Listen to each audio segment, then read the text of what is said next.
Hello दोस्तों। तो कैसे हैं आप सब। तो आज इसी तरह मैं एक इम्पोर्टेंट टॉपिक आपसे डिस्कस करने वाला हूँ, जो जानते नाम सबसे है पर उसका रियल मीनिंग क्या है, सिंपल भाषा में कहें तो वो समझ में नहीं आता है। वो है आरसीएम और एफसीएम।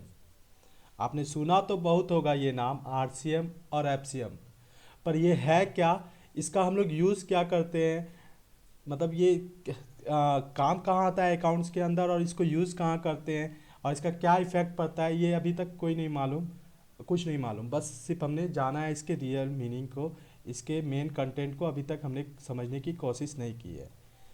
तो सबसे पहले तो आप सबको मालूम होगा, फिर भी मैं आपको अभी बता दूं। आरसीएम आप जान रहे, reverse charge mechanism. FCM forward charge mechanism. पर ये मैकेनिज़्म है क्या, ये क्या मैकेनिज़्म है, ये मैकेनिज़्म का मतलब क्या होता है। तो बात ऐसा है कि मैकेनिज़्म, सिंपल सा लैंग्वेज में हम ये कहें, मैकेनिज़्म वो तरीका है कि जीएसटी कौन चार्ज करेगा, सप्लायर चार्ज करेगा या रिसिपेंट चार्ज करेगा। तो जो चार्ज करेगा, जो जीएसटी पे करेगा, वो मैकेनिज़्म है, वो एक तरीका है। मैकेनिज़्म वो एक तरीका है। पर यहाँ पे आप देखें तो आज मैं आपको एक सिंपल सा एग्जांपल यूज़ करके आपकी भाषा में जो आपको समझ में आए उसमें समझाने की कोशिश करूँगा। आप समझने की प्लीज़ कोशिश कीजिएगा, कुछ नहीं है। जैसे ये एफसीएम फॉरवर्ड चार्ज मैकेनिज्म, सबसे पहले फॉरवर्ड चार्ज मैकेनिज्म का सिंपल सा भाषा ये है कि जब आप कोई गुड्स खरीदते हैं, खासकर ये जीटीए के अंदर कन्फ्यूज़न बहुत सा है, आरसीएम एफसीएम एफसीएम आरसीएम। पर एफसीएम का सिंपल सा लैंग्वेज कहने का मतलब यही है कि जब आप कहीं गुड्स सामान खरीदते हैं, आप वहाँ पे टैक्स पे करके आते हैं। तो आप जो टैक्स सप्लायर को जो दे के आते हैं, वो टैक्स वो गवर्नमेंट को दे देता है। तो बस जो ये जो तरीका हुआ, हमने माल खरीदा, उन्हें टैग माल के साथ साथ टैक्स पे किया और टैक्स सप्लायर ने गवर्नमेंट को पे कर दिया। तो ये जो तरीका है ये बस फॉरवर्ड चार्ज मैकेनिज्म है। बस जीटीए के अंदर इसको एक नया वर्ड के अंदर निकाल दिया गया है।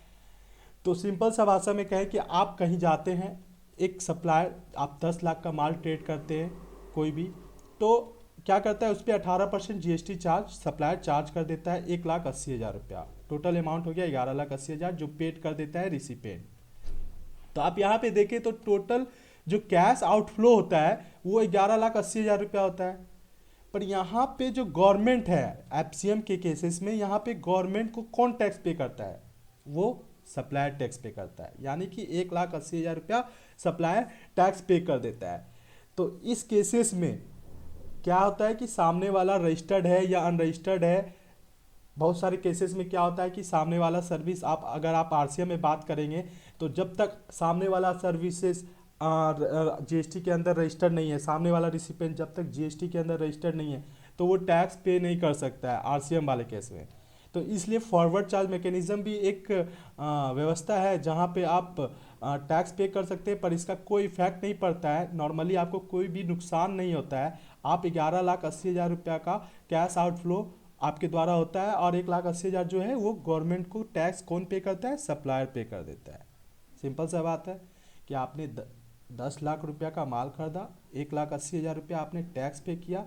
तो इनकी जो सप्लायर की जो अर्निंग होगी वो इनकम आप 11,80,000 नहीं है, सप्लायर की जो अर्निंग होगी वो क्या है, सप्लायर की जो अर्न इनकम है वो 10 लाख रुपया ही है। 1 लाख रुपया तो 1,80,000 रुपया तो वो टैक्स के रूप में ले रहा है हमसे, वो उसकी इनकम नहीं है, ना उसकी कोई फंड है, ना उसकी कोई फ्लो है। वो 1,80,000 रुपया गवर्नमेंट को पे कर देगा। तो ये सारी चीज़ फॉरवर्ड चार्ज मैकेनिज्म है, सिंपल सा भाषा में। और जिस तरह मैंने बताया कि ये कैलकुलेशन है, इस तरीका से ये वर्क करता है, बस ये फॉरवर्ड चार्ज मैकेनिज्म ऐप से इस तरह से वर्क करता है। तो अब हम आते हैं आरसीएम के ऊपर कि अब आरसीएम क्या है। आरसीएम का तो बहुत बड़ा टॉपिक है, बहुत बड़े अलग अलग तरीके हैं, पर मैं अभी सिर्फ आपको मेन कंटेंट के बारे में बताना चाहता हूँ। मेन जो बात है आरसीएम के अंदर वो बताना चाहता हूँ, reverse charge mechanism. Reverse charge mechanism यानी कि अब जो यहाँ पे है बात है कि जीएसटी कौन चार्ज करेगा। देखिए यहाँ पे मैंने, यहाँ पे टैक्स इनवाइस इशू हुआ। अब इस केस में रिवर्स चार्ज के अंदर बिल ऑफ सप्लाई इशू हुआ। सप्लायर ने 10 लाख रुपया का सर्विस दिया, जीएसटी इन्होंने कुछ भी चार्ज नहीं किया। रिसिपेंट क्या किया, 10 लाख रुपया सप्लायर को पे करके आ गया। आप गवर्नमेंट को तो टैक्स देना है, तो गवर्नमेंट को टैक्स मिलेगा कैसे? तो इस केसेस में हम कंपलसरी है कि सामने वाला रजिस्टर्ड पर्सन हो, तभी सामने वाला सप्लायर आरसीएम के अंदर बिल इशू कर सकता है। अगर सामने वाला रजिस्टर्ड नहीं है, बहुत से केसेस में अनरजिस्टर्ड है, तो यहाँ पे सामने वाला जो है बिल को मैनिपुलेट करके उसे छुपा सकता है, उसे ये कर सकता है, इसका कोई ट्रैक रिकॉर्ड नहीं है और वो पैसा कैश में ही दे के चला जाएगा। पर यहाँ पे सामने वाला रजिस्टर्ड है, तो उन्हें अब 1,80,000 रुपया जो है रिसिपेंट को पे करना पड़ेगा। वो तो वहाँ से 10 लाख रुपया पेमेंट करके आ गया सर्विस के अगेंस्ट, बस यहाँ पे जो है 1,80,000 रुपया रिसिपेंट पे करेगा। अब अगर यहाँ देखेंगे तो टोटल कैश आउटफ्लो यहाँ भी 11,80,000 रुपया ही हो रहा है।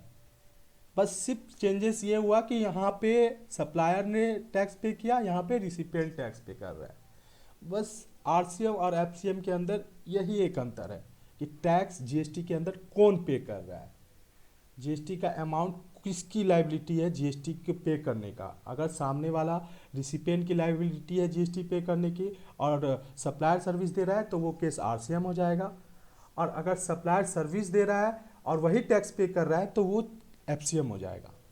तो यहाँ पे आप देखेंगे कि अकाउंटिंग फंडामेंटल या बुक्स ऑफ अकाउंट्स के अंदर कोई भी अंतर नहीं है, दोनों जगह में कैश आउटफ्लो 11,80,000 रुपया ही हो रहा है। बस यहाँ पे चार्ज जो पे करने के तरीका है, गवर्नमेंट को टैक्स पे करने के तरीका है, वो दोनों केसेस में अलग अलग है।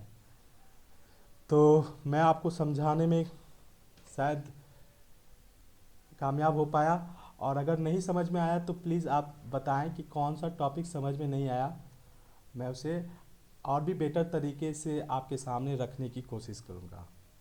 Thank you, have a nice day.